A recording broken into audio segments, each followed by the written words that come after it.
Hey Ann, how's it going? Good. How are you today? I'm good. How are you? Good. I'm excited to be on location downtown at the Hewitt building. We got out of the office for today's video. It's awesome. This is the basement, the very basement where the Never Never Land statues from Point Defiance were once held. There's a great tiki bar over there in the corner. You can't see it, but you can rent the space if you want to. Absolutely. What did you bring with you on location today?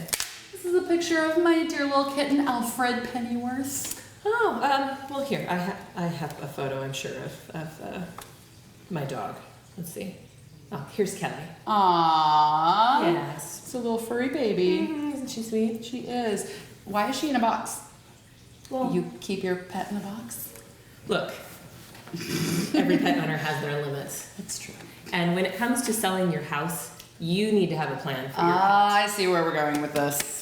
So listen, when you are getting ready to put your home on the market, you're worried about cleaning and staging and repairs and all those things. If you have a cat or a dog, you also need to come up with a game plan for your pet. Absolutely. Let's start with dogs. What's the best practices for selling your house when you own a dog? Big dog, small dog? Yeah, because sometimes, you know what, small dogs are the most vicious in my experience. And a lot of people, no, real talk, a lot of people put up little baby gates and they leave their toy, whatever, in there, barking and scratching. Yeah. The It's dog very that has, sad. Well, I mean, it's sad, but the dog that bit me when I was showing homes was a miniature dachshund. So they often are the meanest. So don't think that just because your dog is little that it would be okay to either leave them in the house, you know, or somewhere that's not secure. So Well, and I mean, it's a dog nature, right? Their job is to protect your house. And you are injecting stranger Strangers. after stranger into the house. Because that's what you want. As many people to see the house as possible so you can get the best offer. but very scary for your, for your animals. I've had the experience as a cat person. I seem to attract a kitty clientele, if you will.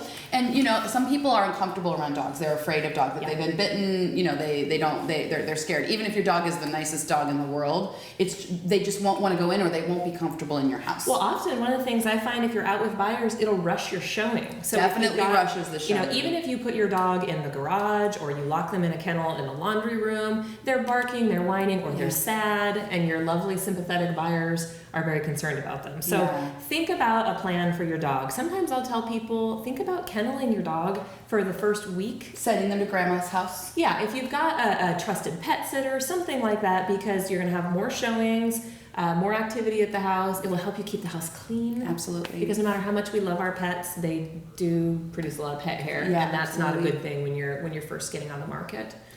Well, this isn't just about dogs. No. There are cat concerns too. What are the concerns for cats? I mean, Well, listen, I know that your nose doesn't work all that great, it's true. but there's a fun game in real estate called Sniff Out the Litter Box. It's true.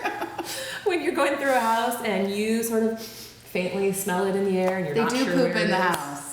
Most of them, anyway. Yes. The other thing is, I'm always nervous because I'm not that much of a cat person. Yeah. Is that cat supposed to be inside? Does that Yes. cat live here? Yes.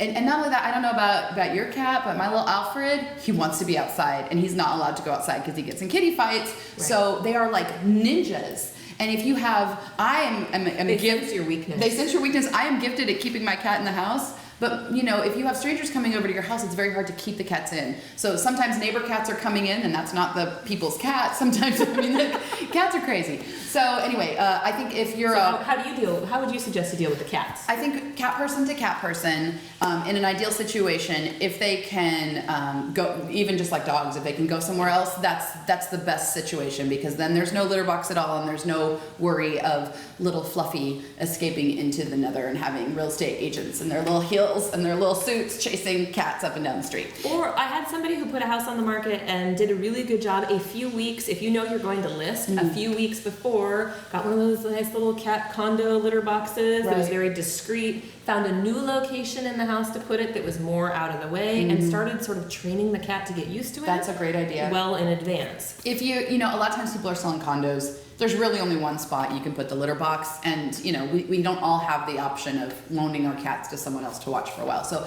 in that situation, if you're a once or twice a week scooper, you need to get daily scooping. If you love the environment and you use the little pine, you know, non-clumping cat litter, you need to switch to the super clump baking soda hardcore brand. This is a short-term thing to get your place sold. Just to get it sold, because and this is the thing, and I've said this before in our videos, I don't have a very strong sense of smell, and I don't usually smell these smells, but some people, like Anne, they can smell they can smell this stuff a mile away. And sniff if your cat out. And we love our pets. We have articulated this. Yeah. But this will cost you money. So ask someone that you trust. When in doubt, and the part is, We all have that friend with a good schnoz. Yeah, and it's litter boxes, but it's also sort of the general smell of the house. Maybe there's a room that your dog stays in during the day, and you don't know that it smells. Ask someone else to take a sniff. The biggest issue, though, is the security of your pet, the security of the people visiting your house, the liability. If your dog bites somebody, it's a real serious issue. It goes well beyond, obviously, whether or not your home sells for maximum dollar. Absolutely. So make a plan for your pet's benefit as well as yours. Do it for Alfred.